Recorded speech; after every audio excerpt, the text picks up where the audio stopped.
Hello friends, मी अश्विनी. माझ्या little sky म्हणजेच छोटंसं आभाळ या चॅनलवर तुमचं स्वागत आहे. मी राधानंदचा पुढचा भाग घेऊन आले आज. दुसऱ्या दिवशी ऑफिसमधून राधाला घेण्यासाठी अनिकेत आला. राधा त्याच्या गाडीत बसली. अनिकेत तिला एका मोठ्या रेस्टॉरंटमध्ये घेऊन गेला. त्याने तिथे एक टेबल बुक केला होता. राधा आज शांतच होती. थोड्याच वेळात वेटरने टेबलवर एक केक ठेवला. त्या केकवर सॉरी लिहिलं होतं. ते पाहून राधा म्हणाली, अनिकेत, अरे हे काय? राधा, माफ कर मला. मी त्या दिवशी तुझ्याशी खूप विचित्र वागलो.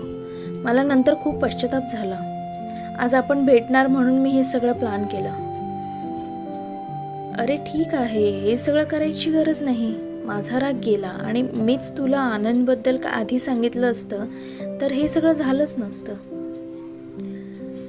राधा, मला तर वाटलं तुझा राग जाणार नाही आणि तू मला माफ पण नाही करणार. विश्वास माझ्याशी काल बोलत होता तेव्हा त्याने सांगितलं की तुला आनंदबद्दल चुकीच्या पद्धतीने कळालं, त्यामुळे तुझा गैरसमज झाला. हो ना राधा. अनिकेत, तुला एक विचारू? बोल ना. तुला पण कधीतरी कोणीतरी आवडलं असेल ना? हो, मला आवडायची एक मुलगी. सांग ना तिच्याबद्दल, राधा म्हणाली. अनिकेत सांगू लागला. कॉलेजमध्ये होती माझ्या, खूप बिनधास्त होती ती. बॅक बेंचर्स असतात ना, त्यात ती असायची आणि मुलांसारखे जीन्स शर्ट घालायची कायम. क्लासमध्ये कमी आणि कॅन्टीनमध्ये जास्त असायची. मग तिला प्रपोज केलंस की नाही? राधाने विचारलं. प्रपोज? हो, तिला एका मुलाने प्रपोज केलेलं. तिने पूर्ण क्लास समोर त्याच्या कानाखाली वाजवली. बस तेव्हापासून मी तिच्याशी बोलण्याचाही प्रयत्न नाही केला. लांबूनच बघायचो तिला. राधा मोठ्याने हसू लागली आणि अखेर तिला हसताना बघून अनिकेतला बरं वाटलं. काही वेळाने त्यांनी डिनर केला आणि मग ते निघाले. पुन्हा अनिकेत आणि राधा रोज भेटू लागले. त्यांच्या घरचेही लग्नाच्या तयारीला लागले. खरेदी सुरू झाल्या, पत्रिका छापल्या गेल्या, लग्नाची तारीख ठरलेली. काही दिवसांनी राधाचा वाढदिवस आला. अनिकेत राधाला काय गिफ्ट द्यायचं याचा विचार करत होता, तर दुसरीकडे वीणा आणि विश्वास फोनवर सरप्राईज पार्टी प्लॅन करत होते. तर इकडे 1 तास बाकी होता 12 वाजायला आणि राधाच्या डोळ्यात मात्र पाणी होतं. तिला गेल्या वर्षीचा तिचा वाढदिवस आठवत होता. डोळ्यातल्या पाण्याने तिच्या डोक्याखालची उशी भिजत होती. वाढदिवस असल्याने राधाने आज नवीन आणि लाल रंगाची कुर्ती घातलेली. आरशात बघून ती ऑफिसला जायची तयारी करत होती. मधून तिचं लक्ष सारखं मोबाईलकडे जात होतं. याने मोबाईल हरवला तर नवीन तरी घ्यायचा. असा काय हा? रात्रीपासून फोनची वाट बघते, विश पण नाही केलं. बोलणारच नाही आता याच्याशी. राधा स्वतःशीच पुटपुटत होते. तेवढ्यात फोन वाजला. कोणाचा आहे हे न बघता राधाने उचलला. Hello Radha, wish you happy birthday. Veena, तू बोलतेस? Thanks dear. थोडा वेळ बोलून झाल्यावर तिने फोन ठेवला. राधा ऑफिसला गेली. ती आज खूप छान दिसत होती. सगळे तिला विश करत होते, पण ती मात्र आनंदने विश नाही केलं म्हणून थोडी डिस्टर्ब होती. ऑफिस नंतर बागेत आनंद भेटणार होता म्हणून तिचं घड्याळाकडे सारखं लक्ष जात होतं. कधी एकदा ऑफिस सुटेल आणि आनंदला भेटेन असं राधाला वाटत होतं. 2 दिवसांपूर्वी तिने त्याला दम दिला होता की पाऊस येऊ न येऊ तू माझ्या वाढदिवसाच्या दिवशी भेटायला यायचं. ऑफिसमधून निघून राधा लवकरच बागेतल्या त्या बेंचवर येऊन बसली. तिला वाटलेला आनंद आधीच येऊन वाट बघत असेल, पण तसं नाही झालं. राधा खूप वेळ वाट बघत होती. आभाळ काळ्या ढगांनी भरलं. राधाला आता मात्र आनंदचा राग येऊ लागला. ती बेंचच्या जवळपास फेऱ्या मारू लागली. पाऊस पडायला सुरुवात झाली. तिला राग अनावर झाला आणि ती निघाली. तेवढ्यात आनंद मागून आला. आनंद, अरे काय चाललंय? माझा वाढदिवस आहे, फोन करून विश तर केलं नाहीस, पण भेटायला तरी लवकर यायचं ना. Sorry Radha, happy birthday. तुला माझं आयुष्य मिळू दे. गप्प बस. हे इमोशनल ब्लॅकमेल मला चालणार नाही आज. कुठे होतास तू? बोल. दुसरा मोबाईल घेतलास की नाही अजून तू? आणि केक गिफ्ट काही आणलंस की असाच आलास हात हलवत? तुझ्या मनात तरी काय आहे सांग एकदाच. तुला ब्रेकअप करायचंय का? राधा खूप भडकली त्याच्यावर आणि निघाली. पाऊस खूप जोरात पडू लागला, विजा चमकू लागल्या, त्यामुळे बागेतले लोक सगळे निघून लागले. आनंदने राधाचा हात पकडून तिला जोरात स्वतःकडे खेचलं. ती त्याच्या मिठीत आली. तिने त्याच्या छातीवर बुक्क्या मारल्या तरी त्याने तिला घट्ट मिठीत घेतलं आणि त्याच्या छातीवर डोकं ठेवून लहान मुलीसारखी ती रडू लागली. ए रडे, माझ्याकडे बघ, आनंद म्हणाला. राधाने आनंदच्या डोळ्यात बघितलं. आनंद, मला असं शांत करतोस, पण मग का असं वागतोस? किती प्रेम करते मी तुझ्यावर. अगं राधा, म्हणूनच तुला भेटायला येतो ना. सॉरी बाबा. तुझं सॉरी ठेव तुझ्याकडे आणि चल घरी आता. माझा बर्थडे साजरा करू. पण मी तर तुझा बर्थडे साजरा केला. काय? आनंदने पुन्हा तिला जवळ घेतलं. हे बघ, गप रे, चावट कुठला. चल, आज खूपच पाऊस पडतोय, घरी चल. तुला माहित आहे का आज खूप पाऊस का पडतोय? आनंद म्हणाला. का पडतोय? राधाने विचारलं. कारण तो मला घ्यायला आलाय. तो म्हणतोय की राधासोबत नको जाऊ, माझ्यासोबत चल. काहीही पकवू नकोस, चल तू. एवढा भिजलास तर आजारी पडशील. अगं हो खरं, आनंद म्हणाला. असं असेल तर त्या पावसाला म्हणाव माझ्या राधाला सोडून मी येणार नाही. आनंद, रे चल ना, घरी जाऊन बोलू. बघ जरा आभाळ फाटल्यासारखा पाऊस पडतोय. राधा आनंदचा हात धरून म्हणाली. राधा, खरंच आभाळ फाटलंय आज. आनंद रे, राधा काही बोलणार तेवढ्यात आनंदने तिच्या तोंडावर बोट ठेवलं आणि तिला गप्प केलं. तिच्या गालावरून हात फिरवून तो बोलू लागला. हे बघ, माझ्या राधाची काळजी घे. मी तर आहेच तिच्यासोबत. पण तेवढ्यात मागून राधाच्या खांद्यावर कोणीतरी हात ठेवून तिला हलवलं. राधाने मागे वळून पाहिलं तर वीणा छत्री घेऊन तिला घ्यायला आली होती. अगं राधा, कधीपासून तुला हाक मारते? लक्ष कुठे आहे तुझं? केवढा पाऊस पडतोय, चल घरी. राधाने वळून बघितलं तर आनंद तिथे नव्हता. अगं वीणा, आनंदशी बोलत होते, इथेच होता तो.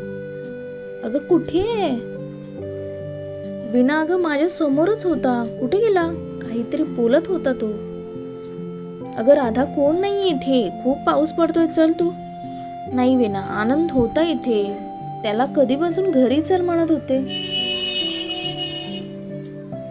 अगं राधा, तिकडे कुठे जातेस? घरी चल. मी आनंदच्या घरी जाते. त्याला अजून काहीतरी बोलायचं होतं माझ्याशी. असा कसा मध्येच निघून गेला? थांब, मी पण येते तुझ्यासोबत. वीणा आणि राधा आनंदच्या घरी रिक्षा करून गेल्या. राधा आनंदच्या आईला म्हणाली, आई अहो, आनंद आला का घरी? आता तो मला भेटायला आला होता आणि बोलता बोलता मध्येच घरी निघून आला. नाही बेटा, आनंद नाही आला, असे बोलून आनंदची आई रडू लागली. आनंदचे वडील बेडरूम मधून बाहेर आले. आई, तुम्ही का असे रडताय? कुठे आनंद? आता थोड्या वेळापूर्वी बोलत होता माझ्याशी. राधा अगदी घाबरलेली. वीणालाही काही कळेना. तिने आनंदच्या वडिलांना विचारले, आनंद कुठे आहे? तो सोडून गेला सगळ्यांना. पोरी, त्या राधाला जरा समजाव, आमची तर हिंमत नाही होणार आता. वीणाच्या डोळ्यात एकदम पाणी आलं. राधा आनंदच्या पप्पांकडे आली. पप्पा, काय झालं? आनंदला कुठे आहे तो? सांगा ना. राधा मोठमोठ्याने रडू लागली. आनंदच्या वडिलांचे डोळेही पाण्याने भरले. वीणाने राधाच्या आई बाबांना फोन करून बोलावले. पप्पा, सांगा ना, काय झालं? सांगा ना, राधा म्हणाली. पोरी, आनंद पुण्यावरून येताना खूप जोराचा पाऊस पडत होता, त्यामुळे घाटात त्याची गाडी स्लिप झाली आणि काय बाबा? राधाच्या डोळ्यातून पाणी घळाघळा वाहत होतं. राधा, आनंद आपल्याला सोडून गेला. 15 दिवस होऊन गेले. आता मात्र राधाचा कंठ दाटून आला. तिचं रडणं बंद झालं. तोल जाऊन ती खाली बसली आणि एकटक कुठेतरी पाहून सगळं आठवू लागली. पप्पा अहो मग तुम्ही का नाही सांगितलं राधा आणि तिच्या घरच्यांना? वीणा म्हणाली. खूप दिवस त्याची बॉडी सापडत नव्हती. 4 दिवसांपूर्वीच सापडली. मग आम्ही अंत्यविधी केल्या, पण पोस्टमॉर्टमवरून कळालं की 15 दिवसांपूर्वीच त्याचा जीव. आनंदचे वडीलही रडू लागले. वीणा राधापाशी आली. वीणा, अगं माझा आनंद मला भेटायला येत होता. वीणा, माझा आनंद मला भेटत होता एवढे दिवस. राधा, शांत हो बाळा. वीणा राधाला असं बघून आणखी रडू लागली आणि तिच्या डोक्यावरून हात फिरवू लागली. वीणा, तरी मी त्याला बोलायचे की तू पुण्यावरून आल्यापासून बदलला आहेस. वीणा, ऐकतेस ना? हो राधा, ऐकतेय मी. तो मला पावसातच भेटायचा वीणा. त्याच्या या हट्टाचं कारण मी का नाही समजू शकले वीणा. राधा, सावर स्वतःला. वीणा, अगं तो मला म्हटला की मोबाईल हरवला आणि फोन करत नाही म्हणून मी त्याच्यावर रुसून बसायचे वीणा. मला का नाही कळालं वीणा. वीणा सांग मला का नाही कळालं. राधा, अगं मी काय सांगू. अजून पण पाऊस पडतोय वीणा. आनंद भेटेल मला. तो बोललाय की पावसात मला भेटणार. राधा उठली आणि बाहेर जाऊ लागली. वीणा तिला पकडून थांबवायचा प्रयत्न करू लागली. राधा, अगं तो नाहीये. नको असं वेड्यासारखं करू. वीणा, तू गप्प बस आणि तू इथेच थांब. मी एकटी पावसात जाईन तेव्हा तो मला भेटायला येईल. वीणाचा हात झटकून राधा निघाली. तिने रिक्षा केली आणि पुन्हा त्या बागेतल्या बेंचवर जाऊन बसली. वीणा ती गेल्यावर दुसरी रिक्षा बघू लागली, पण तिला खूप वेळ रिक्षा मिळत नव्हती. आज काय पाऊस थांबायचं नावच घेत नव्हता. धो पावसात राधा एकटीच बेंचवर बसली होती. वेड्यासारखी इकडे तिकडे बघत होती. आनंद तिला भेटायला येईल अशी वेडी आशा होती तिची. आनंद, आनंद, आनंद, ते त्याला हाक मारू लागली. आनंद, अरे कुठे आहेस तू? काय बोलायचं होतं तुला? ये ना माझ्यापाशी. मी रागवणार नाही. नाही रुसणार माझ्या आनंदवर मी. मला काही नकोय. मला तू हवाय आनंद. मला तुझ्या कुशीत यायचंय आनंद. बऱ्याच वेळाने वीणा तेथे आली. तिला पाहून राधा तिच्या गळ्यात पडली आणि खूपच मोठ्याने रडू लागली. मोठमोठ्याने रडून राधा आनंदचं नाव घेत होती. राधा किती तुटलेली हे त्या दिवशी वीणाला जाणवत होतं. राधा हुसमरून रडत होती आनंदच्या आठवणीने. कुशीवर झोपून सगळं आठवत होती. तेवढ्यात फोन वाजला. डोळे पुसून ती उठून बसली आणि तिने फोन उचलला. हॅलो. Happy birthday Radha. झोपली होतीस का? 12 वाजले म्हणून तुला विश करायला फोन केला. थँक्स अनिकेत. राधा, उद्या ऑफिसला सुट्टी घेशील का प्लीज? मी पण घेतो. उद्या दिवसभर एकत्र राहू. ठीक आहे अनिकेत, घेईन मी सुट्टी. बोल ना राधा, अजून एवढी शांत का आहेस? सॉरी, मी तुला रात्री फोन केला. अरे सॉरी का बोलतोस? कधीही फोन करू शकतोस. तुला कसं माहिती माझा बर्थडे आहे ते? तू स्पेशल आहेस ना माझ्यासाठी. मग तुझा बर्थडे मला माहीत नसेल का? अच्छा, राधा म्हणाली. थोड्या वेळापूर्वी रडत असल्याने राधा शांतच होते. बराच वेळ दोघं शांत होते. मग अनिकेत म्हणाला, तू खूप शांत आहेस. झोपायचं आहे तर ठेव फोन. चालेल, मला उद्या भेटून बोलू. ठीक आहे चालेल, राधा म्हणाली. गुड नाईट बोलून त्यांनी फोन ठेवले. राधा पुन्हा बेडवर आडवी पडली. तेवढ्यात दरवाजाची बेल वाजली. राधाच्या आईने दरवाजा खोलला. वीणा आणि विश्वास केक घेऊन आलेले. ते गपचूप राधाच्या बेडरूममध्ये गेले. हॅपी बर्थडे, दोघेही म्हणाले. राधासाठी एक धक्काच होता. थँक्यू वीणा. थँक्यू विश्वास. राधाचे बाबा आणि शुभमही उठले. सर्वांनी राधाला विश केलं. कॅन्डल लावून केक कटिंग झालं. राधाच्या आईने सर्वांसाठी गुलाबजाम बनवले होते, ते दिले.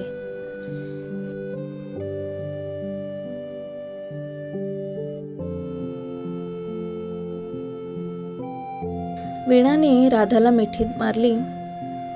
वेड्याबाई, का रडत होतीस? वीणा, तुला माहीत आहे ना? हो ग राधा, मी तुला चांगलंच ओळखते. अगं पण विश्वास कसा आला, त्याला कसं माहीत? मीच त्याला फोनवर बोलता बोलता बोलले की तुझा बर्थडे आहे. तो म्हणाला मी पण येतो. काकू अहो, एवढ्या रात्री कशाला त्रास घेतलात? विश्वास म्हणाला. त्रास कसला, मी आधीच बनवून ठेवलेले, वीणा मला म्हणाली होते. राधाची आई म्हणाली. आई, तू पण त्यांना सामील होतेस? मला काहीच कळून दिलं नाहीस, राधा म्हणाली. हो बाळा, राधाच्या आईने तिचा पापा घेतला. थोडा वेळ सगळे बोलत बसले. त्यानंतर वीणा आणि विश्वास निघाले. दुसऱ्या दिवशी राधा तयार झाली. अनिकेत तिला घ्यायला घरी आला. राधाच्या म्हणण्यावरून ते दोघं सिद्धिविनायक दर्शनाला गेले. रांगेत उभा असताना अनिकेत राधाला खूप जपत होता. चुकून पण कोणाचा धक्का लागू नये याकडे त्याचं लक्ष होतं. राधाला त्याचं हे वागणं आवडलं. दर्शन झाल्यावर ते काही वेळ मंदिरात बसून होते. राधा थोडा वेळ हात जोडून आणि डोळे बंद करून बसली होती. तेव्हा अनिकेत मात्र तिला एकटक बघत होता. तिने डोळे उघडले की लगेच त्याने नजर दुसरीकडे वळवली.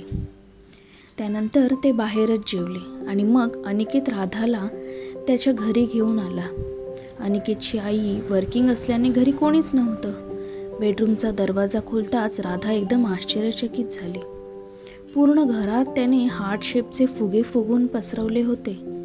राधा बेडरूममध्ये जाताच त्याने फॅन चालू केला. लगेच फॅनवर ठेवलेल्या गुलाबाच्या पाकळ्यांचा राधावर वर्षाव झाला. हे सगळं बघून राधा खूप खुश झाली. थँक्यू अनिकेत, हे सगळं माझ्यासाठी केलंस, थँक्यू. अनिकेत किचनमध्ये जाऊन केक घेऊन आला. राधाने केक कट केला आणि अनिकेतला भरवला. अनिकेतनेही राधाला केक भरवला. मग अनिकेतने राधाला बेडवर बसायला सांगितलं आणि डोळे बंद करून ठेवायला सांगितलं. अनिकेत, अरे आता काय, किती सरप्राइजेस देणार आहेस? राधा डोळे बंद असताना म्हणाली. 1 मिनिट राधा, अनिकेत म्हणाला. तो एक वेल्वेटचा आवरण असलेला छोटासा बॉक्स घेऊन आला. त्यातून त्याने एक छोटंसं लॉकेट काढलं आणि राधाच्या गळ्यात घातलं. डोळे बंद असले तरी राधाला ते समजलं. लॉकेट घालून झाल्यावर अनिकेतने तिला उठायला सांगून आरशासमोर नेले आणि मग डोळे उघडायला सांगितले. राधाने आरशात पाहिलं तर तिच्या गळ्यात एक सुंदर नाजूक लॉकेट होतं. त्यामध्ये छोटे छोटे डायमंड होते. ते राधाच्या गळ्यात खूप छान दिसत होतं. अनिकेत, अरे कशाला हे, किती महाग असेल? असू दे राधा, माझ्याकडून गिफ्ट आहे तुला. अनिकेत, थँक्यू, मी आजचा हा दिवस कधीच विसरणार नाही. Thank you so much. राधा, तू खूप स्पेशल आहेस माझ्यासाठी. तुझ्यासाठी नाही करणार तर कोणासाठी?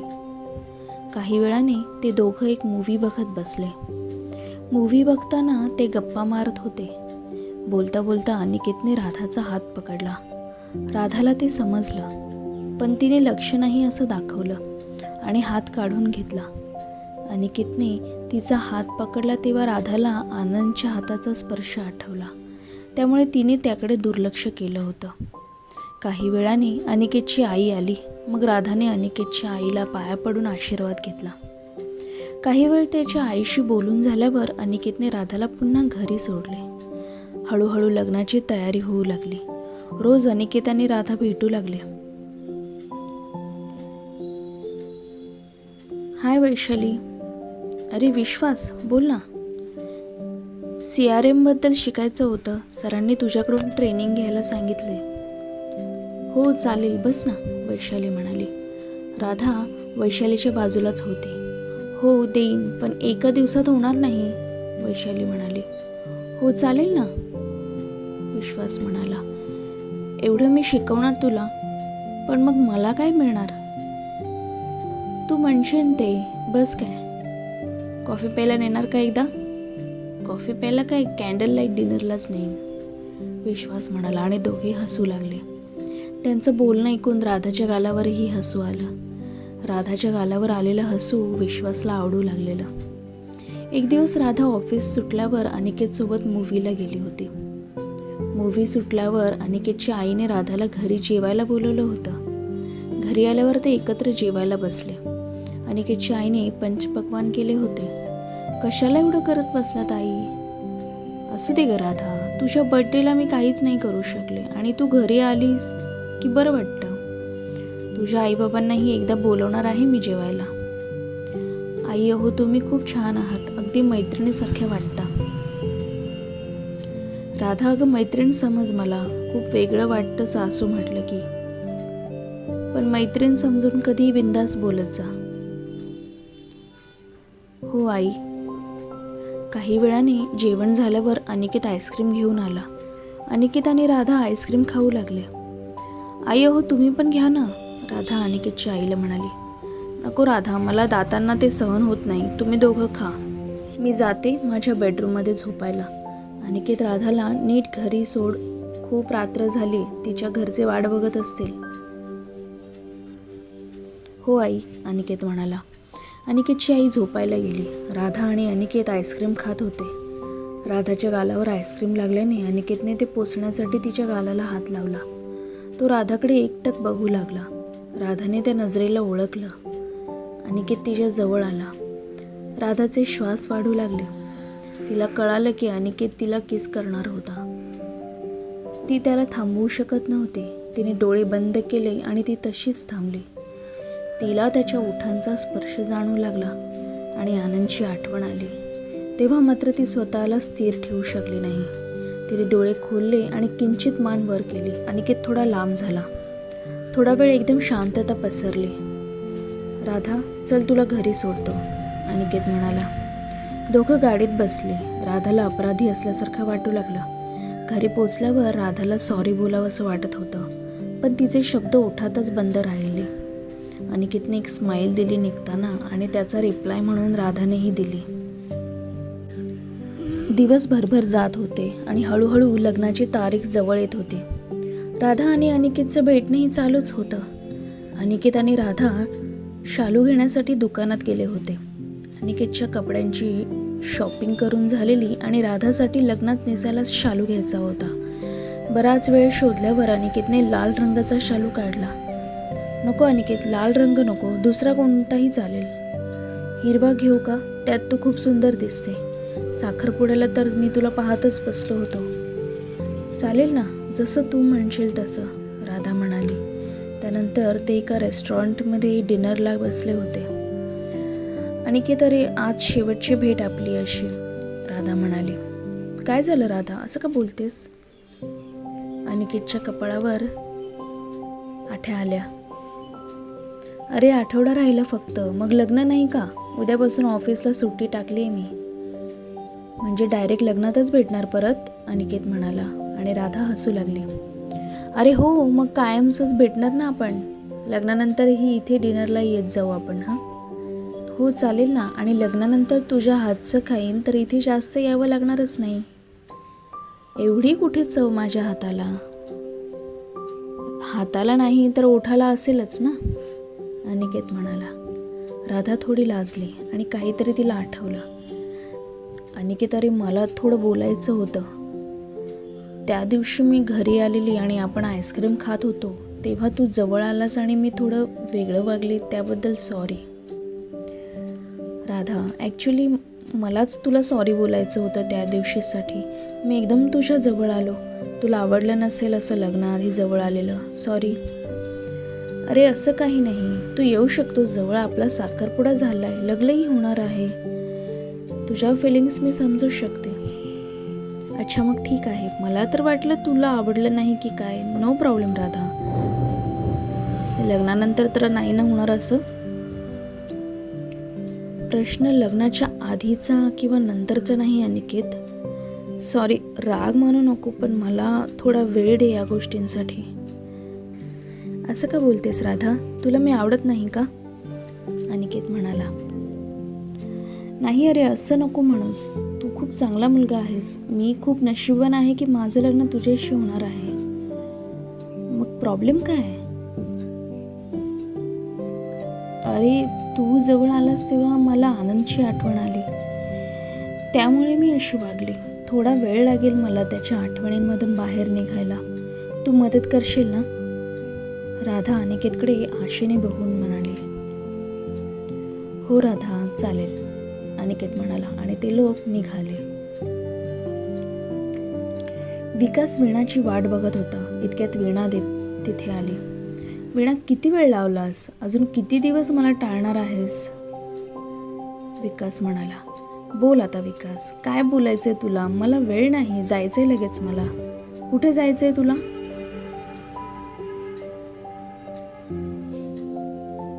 त्याच्याशी तुला काय करायचंय? तू एकदाच काय ते बोल आता, नंतर परत मला रस्त्यावर वगैरे अडवायचं नाही.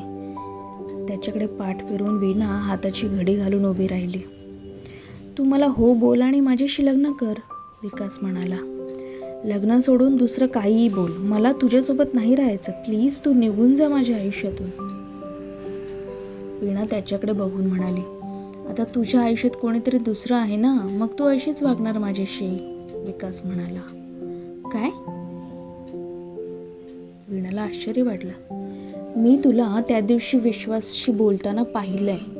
आता तुला तो आवडतो काय? हे ऐकून वीणाला आश्चर्य वाटलं. पण विकासला टाळण्यासाठी तिला हा एक चांगला ऑप्शन वाटला. ती म्हणाली, हो, मला आवडतो विश्वास. त्यामुळे आता तरी तू त्रास देऊ नकोस मला. त्याच्यात असं काय बघितलंस जे माझ्यात नाही? पुढे विकास काही बोलणार इतक्यात वीणा निघू लागली. विकासने तिचा हात पकडून तिला पुन्हा मागे ओढलं. वीणा, तुझे नखरे खूप वाढलेत, विकास म्हणाला. वीणा त्याच्या समोर गेली आणि म्हणाली, विकास, अरे किती वेडेपणा करशील? तू असं वागल्यावर मी तुझ्याकडे परत येणार असं तुला वाटतंय का? मुळात जी मुलगी तुझ्यावर प्रेम नाही करत, तुला विसरली, तिच्याशी लग्न करण्यात काय अर्थ? तू शांतपणे विचार कर आधी. नाही वीणा, तू मला नाही विसरलीस. मला तुझी एवढी आठवण येते म्हणजे तुलाही माझी आठवण येतच असणार. हो, खूप आठवण यायची जेव्हा तू मला मारलंस आणि रागाने निघून गेलास. खूप दिवस भेटला नाही, बोलला नाहीस. खूप रडले मी तेव्हा. पण आता नाही आठवण येत. का? प्रेम नाही आता तुझं माझ्यावर? विकास, तुझा हा राग आहे ना, ज्याने मला तुझ्यापासून दूर केले, लक्षात ठेव. असं बोलून वीणा तिथून निघाली. निघताना तिचे डोळे मात्र पाणावले होते, पण तिनेही विकासला कळू दिले नव्हते. रात्र झाली, पण अनिकेतला त्या दिवशी झोप लागत नव्हती. वेगळ्याच कुठल्या तरी विचारात होता तो. खूप वेळ विचार करून त्याने शेवटी राधाला फोन लावला. थोडा वेळ रिंग वाजत होती, मग तिने फोन उचलला. हॅलो अनिकेत, बोल. एवढ्या रात्री फोन केलास? का, बोलू नाही शकणार का तू? अनिकेतने विचारलं. नाही, अरे बोल ना, तुझाच विचार करत होते. राधा, एक प्रश्न माझ्या डोक्यात फिरतोय. तुला कसं विचारू मला समजेना. कोणता प्रश्न अनिकेत? तुला राग तर नाही ना येणार? नाही, अरे बोल तरी, काय विचारायचं आहे तुला? मी तुझ्या जवळ आलो तेव्हा तुला आनंदची आठवण आली म्हणजे? तू आणि आनंद. अनिकेत एवढं बोलून शांत बसला. हॅलो, अरे बोल ना पुढे, राधा म्हणाली. मला सांग, तू आणि आनंद किती जवळ आलेलात? अनिकेत म्हणाला. राधाला हा प्रश्न खूप धक्कादायक वाटला, पण तिला माहीत होतं की अनिकेत समजून घेईल. अनिकेत, हे बघ, तो माझा भूतकाळ होता आणि तू माझा वर्तमान काळ आणि भविष्य आहेस. त्यामुळे मी भूतकाळ बदलू शकत नाही आणि त्या भूतकाळाबद्दल खोटं बोलून माझं भविष्य सुरू करू शकत नाही. तुझ्यापासून काही लपवायचं नाही मला, कारण तूच माझा जोडीदार आहेस. मी आणि आनंद प्रेमात होतो आणि आम्ही खूप जवळ आलेलो. मंगलाष्टका, अक्षता यांच्याही पलीकडे आमचं जग होतं. एक न दिसणारं मंगळसूत्र जणू त्याने माझ्या गळ्यात घातलेलं. एकमेकांच्या जवळ काय, आम्ही तर एकमेकांमध्ये हरवलो होतो. राधा, मला माझ्या प्रश्नाचं स्पष्ट उत्तर नाही मिळालं, अनिकेत म्हणाला. अनिकेत, अरे तुला नक्की काय म्हणायचं आहे? तुम्ही फिजिकली एकत्र आलेलात का? अनिकेतने शेवटी धीर करून स्पष्ट विचारलं. मी जे सांगितलं त्यातच तुझं उत्तर आहे अनिकेत. राधा, मला फक्त हो की नाही ते बोल. हो, राधा म्हणाली. अनिकेतकडून काही रिप्लाय नाही आला. अनिकेत, अरे, राधा पुढे बोलणार तेवढ्यात त्याने फोन ठेवला. ती त्याला पुन्हा कॉल करू लागली, पण त्याने फोन बंद केला.